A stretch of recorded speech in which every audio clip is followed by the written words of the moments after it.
അപ്പം നമുക്ക് ചെറിയൊരു പ്രാങ്ക് കോൾ ആയാലും ഇൻഡസ്ട്രിയിൽ ആരെങ്കിലും ഫ്രണ്ട്സ് ആയിട്ടുണ്ടോ? വിളിച്ചു കഴിഞ്ഞാൽ വലിയ സീനൊന്നും ഇല്ലാതെ ഒന്ന് ചില്ലായിട്ട് സംസാരിക്കുന്ന ഉണ്ടെങ്കിൽ? ഷിയാസ്ക്ക ഉണ്ട്. ഷിയാസ് കരീം ഫ്രണ്ടാണ്. ഫ്രണ്ടാണ്, പാവമാണ് ആള്. പിന്നെ എനിക്ക് അറിയത്തില്ല ഇപ്പോഴത്തെ മൂഡ് എങ്ങനെയാണെന്ന്.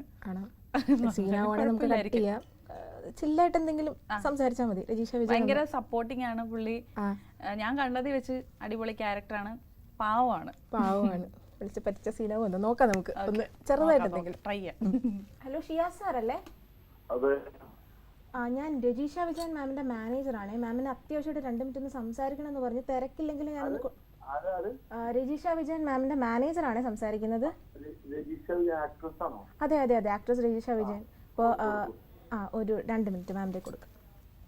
Hello, hi Shiyas. സുഖമായിട്ടിരിക്കുന്നു. എന്തൊക്കെയുണ്ട് വിശേഷം?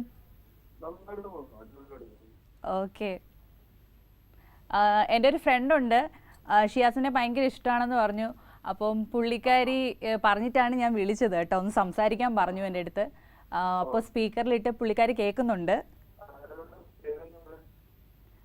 ലക്ഷ്മി. ലക്ഷ്മി ഇവിടെ കേൾക്കുന്നുണ്ട്. ഷിയാസിന്റെ സൗണ്ട് കേട്ടോണ്ടിരിക്കുകയാണ്. അപ്പം എന്തൊക്കെയുണ്ട് വിശേഷം? പുതിയ പ്രോജക്റ്റ് എങ്ങനെ പോണു? ഒരു തമിഴ് മൂവി ചെയ്തായിരുന്നു പ്രഭുദേവ സാറിനോട്. Okay okay. സ്റ്റാർ മാജിക് എന്ന പരിപാടി ഉള്ളതുകൊണ്ട് ഇങ്ങനെ തട്ടിമുട്ടി അങ്ങ് പോകുന്നു. അതൊക്കെ ഇടയ്ക്കിടയ്ക്ക് ഇങ്ങനെ കാണാറുണ്ട് കേട്ടോ. ഓക്കെ. രജിസ്ട്രേഷൻ ഓർമ്മയുണ്ട്, നമ്മൾ പണ്ട് പരിചയപ്പെട്ടിട്ടുണ്ട്. ഒരു പ്രാവശ്യം കണ്ടിട്ടുണ്ട്, എനിക്ക് ഓർമ്മയുണ്ട്. ഫോർവേഡ് മാഗസീനിന്റെ നിങ്ങളായിരുന്നു എന്റെ പേജ്, ഞാൻ എന്റെ ഫാഷൻ പേജ് ഞാൻ ചെയ്തു. ഓക്കെ ഓക്കെ, ഓർമ്മയുണ്ട് ഓർമ്മയുണ്ട്. പണ്ട് ഫോർവേഡ് മാഗസീൻ. അപ്പൊ ഒത്തിരി നാളായി. പിന്നെ അതിനുശേഷം ഞാൻ മോഡലിംഗ് ചെയ്യുന്ന സമയം. മനസ്സിലായി. അതായത് ഷിയാസ് ആദ്യമായി ഈ ഫിലിമിലേക്ക് വരുന്നതിനൊക്കെ മുമ്പായിരിക്കും അല്ലേ?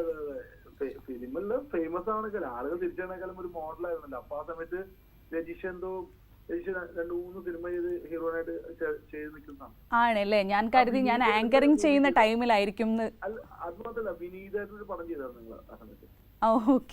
ഓക്കെ. വിനീത് ശ്രീനിവാസനോട് ഹീറോയിനായിട്ട് പടം ചെയ്ത് ഓർക്കുന്നോ? യെസ്, ഓർക്കുന്നുണ്ട്. ആ സമയത്ത് ആ പടം ചെയ്ത സമയത്താണ് കാര്യം. ആ സിനിമ ഷൂട്ട് കഴിഞ്ഞ് ഇറങ്ങി റിലീസ് ചെയ്ത സമയം. ഓക്കെ. അപ്പോഴാണ്. ഓക്കെ. അപ്പം വീട്ടിലെല്ലാരും സുഖമായിട്ടിരിക്കുന്നില്ലേ? എല്ലാരും സുഖമായിട്ടുണ്ട്. ഓക്കെ. അപ്പൊ എന്തായാലും സംസാരിച്ചതിൽ ഒരുപാട് സന്തോഷം. സിനിമ ഉണ്ടോ? ഞാൻ മറ്റേ റീസെന്റ് പടം തിയേറ്ററിൽ വെച്ച് തമിഴ് മൂവി സൂര്യയുടെ ഒരു പടം കണ്ടിരുന്നു. ഓക്കെ. എങ്ങനെ ഉണ്ടായിരുന്നു? അടിപൊളിയായിരിക്കും. ഇപ്പൊ ഒരു കാര്യം, നമ്മൾ മലയാളികള് തമിഴിലൊക്കെ പോയി അഭിനയിക്കുമ്പോ ഭയങ്കര സന്തോഷം തോന്നും. അപ്പൊ ധനുഷിന്റെ കൂടെ ഒരു ഫിലിമിലുണ്ട്. അതിന്റെ ഒരു ട്രെയിലർ എന്തോ ഞാൻ കണ്ടു, അത് കണ്ടു തോന്നുന്നു. ഓക്കെ. അത് ഞാൻ കണ്ടു തോന്നുന്നു. ധനുഷിന്റെ കൂടെ ട്രെയിലർ ഇറങ്ങിയിട്ടുണ്ട്.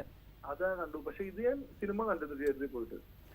ഓക്കെ, ഒരുപാട് സന്തോഷം. ആ സൂര്യ അഡ്വക്കേറ്റ് ആയിട്ടുള്ള പടം. ഓക്കെ. ആ സിനിമയല്ലേ?